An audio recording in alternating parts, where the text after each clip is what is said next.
Now you see me. Now you don't. These 4 tiny animals go undercover in style. Pygmy seahorses use bright colors to avoid being seen. Australian stick insects disguise themselves to break into an ant's nest. Glass-wing butterflies go with the see-through look. First up, decorator crabs keep up with all the tide pool trends to stay out of sight. Time for a crab fashion show. Models. This one is wearing the latest in purple seaweed. Over here, a striking piece of kelp. And for this guy, that's a lot of look. But these crabs aren't dressing up to get noticed. They're trying to blend in.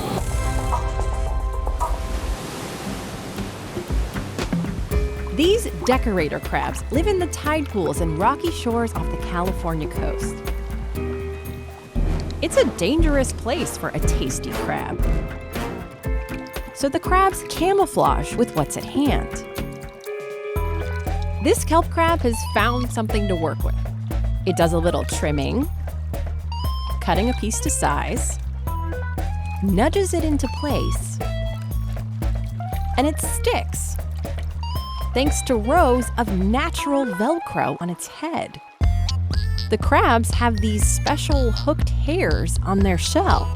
See how this bit of seaweed is wedged right in there, held tight?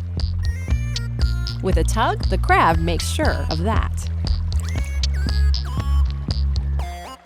The seaweed is hiding its antennae. If they weren't covered, their fluttering would give the crab away. And sometimes, one piece of flair just isn't enough. Meet the extreme decorator crab, the ultimate fashionista. It's covered in hooks all over its body. A quick check, and the crab can tell its face is unprotected. Get to work. This crab is a picky dresser. It nibbles on a piece of algae, trying to figure out, is this good to eat? Or is it covered in noxious chemicals that make it better suited as an outfit?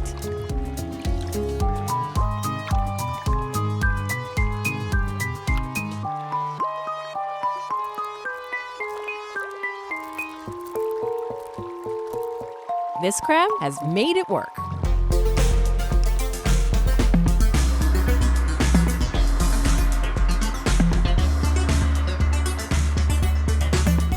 And it has the ultimate off-putting accessory, an anemone, outerwear that actually stings.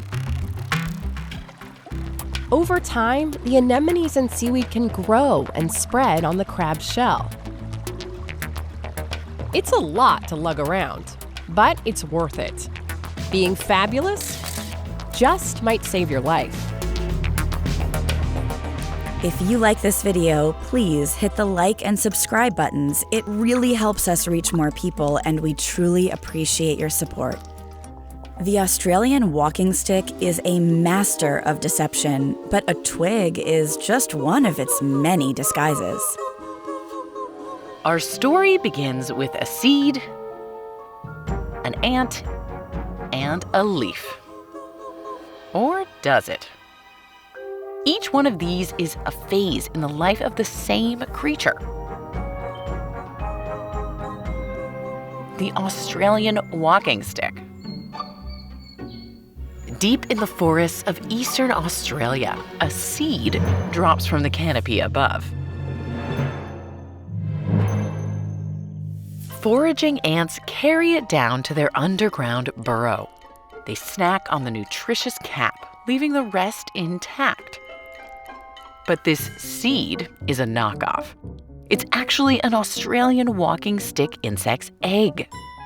Here it is next to a real seed the ants also brought into the nest.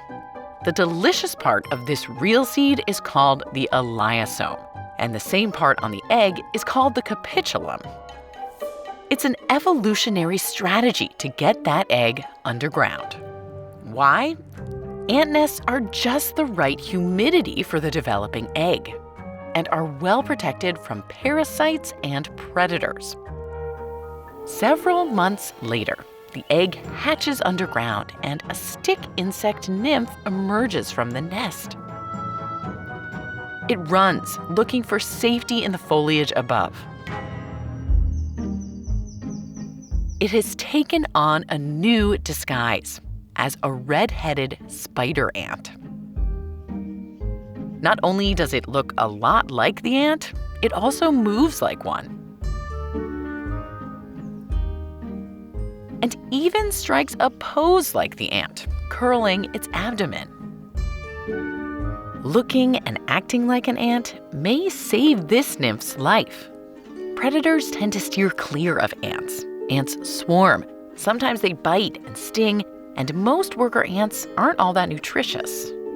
On top of that, red-headed spider ants taste like rotten coconut or bad cheese. These birds take a hard pass. Upon closer inspection, the disguise doesn't really hold up. But hey, it gets the job done. And it doesn't need to last long.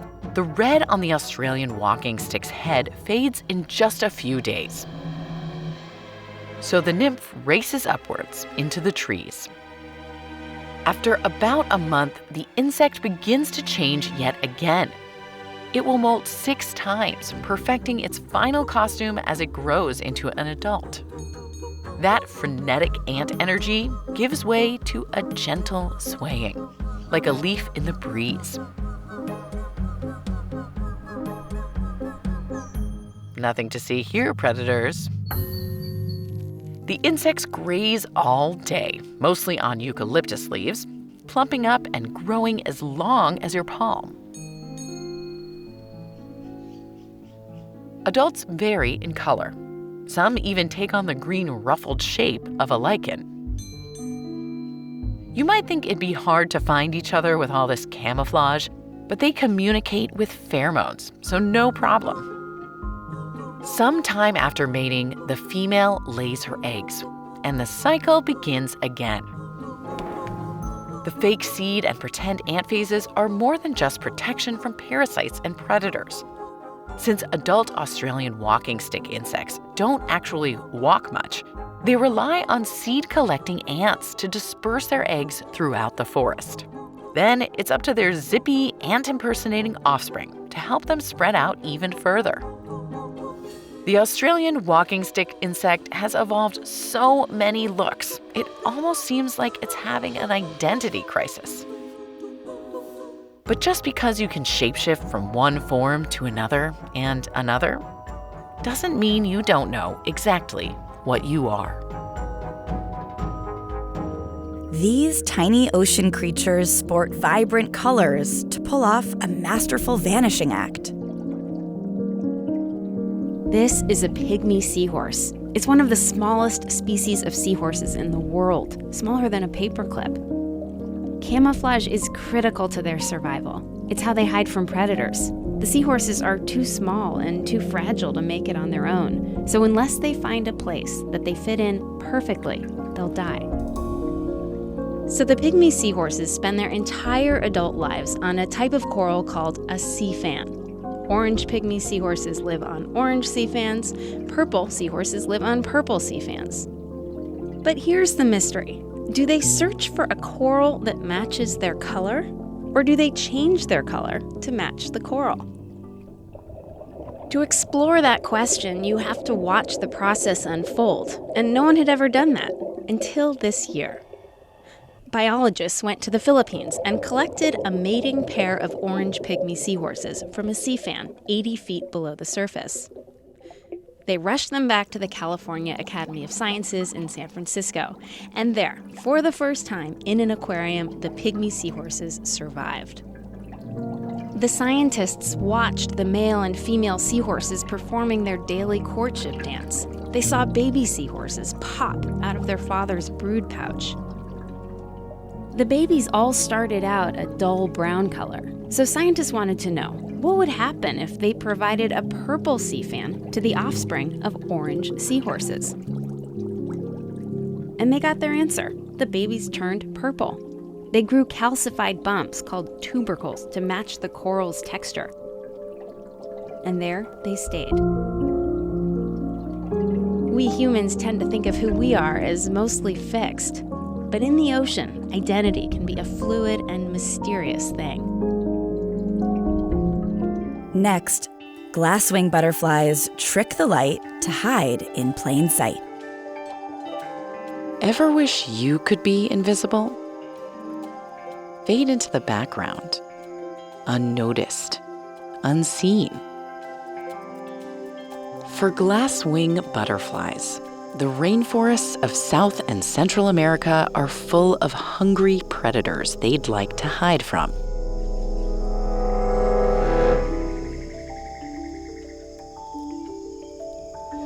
Some butterflies use cryptic camouflage to hide themselves by blending in with their surroundings. Others use aposomatism, vivid colors and patterns that warn predators they're toxic. Glasswings do have some warning markings. See that bright slash of white on black? But that's not their main defense. Their transparent wings enable them to disappear into the background wherever they go, even while flying. This little caterpillar is a baby glasswing, and it's already good at staying out of sight. You can see through parts of its exoskeleton, offering a window into its most recent leafy meal. That exoskeleton is made of a material called chitin that's both strong and flexible. In most insects, chitin is mixed up with pigments that give it color. But some parts of the glasswing lack pigment entirely. Once it's had its fill, the caterpillar suspends itself under a leaf or stem. It becomes a chrysalis. Inside, it's undergoing a metamorphosis. About a week later, the transformation is complete. An adult butterfly emerges.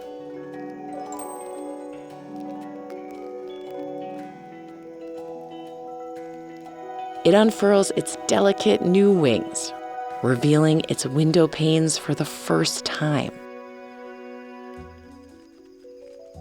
At the Nipam Patel Lab at UC Berkeley, researcher Aaron Pomerantz is studying how exactly the glasswing butterfly forms those transparent wings.